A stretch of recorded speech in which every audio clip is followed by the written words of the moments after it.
আমার পক্ষ থেকে নূর এসেছে। কি এসেছে? অনেকে বলে নূর মানে হলো কোরআন, আমি বলি এরা হলো কিতাব চোর। এরা কি চোর? কিতাব চোর। এরা জেনে শুনে সত্যকে গোপন করে, জেনে শুনে সত্যকে অসৎ, মিথ্যাকে সত্যের সঙ্গে মিশ্রিত করে। এরা কখনো নবীর খাঁটি উম্মত হতে পারে। যে ব্যক্তি বাবার দুষ্ট যে বাবার বদনাম করে, সে কখনো বাবার আদর্শ সন্তান হতে পারে।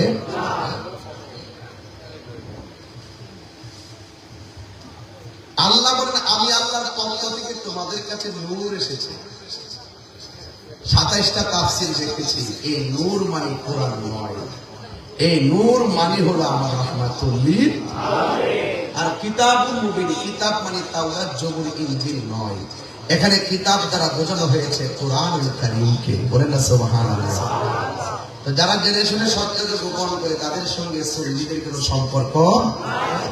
আগমন তোমার হয়েছে মক্কায়। নবী কোন দেশে এসে? ধুধু বালুকামের প্রান্তরে নির্জীব মরুভূমিকে যার পদচারণায় সজীব করে দেওয়া হয়েছে। আগমন তোমার হয়েছে মক্কায়, হিজরত করিয়া গেলাম মদিনায়। মারহাবা মারহাবা ধ্বনি উঠিল, মারহাবা আপনি যে পিয়ারা হায়াতুন নবী। সকল ঈদে সেরা ঈদ হলো পবিত্র ঈদে মিলাদুন নবী। একটু খুশি হব হাত দিলে বলতে পারলে।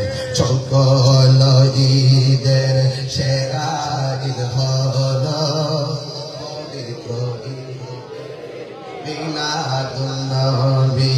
সেই কারণে আজি তোমারি পাগলাম, সেই কারণে আজি তোমারি পাগলাম। হৃদয় মাঝে একে রেখেছি, সকল ঈদের সেরা ঈদ হলো পবিত্র ঈদে মিলাদুন নবী। সবাই সকল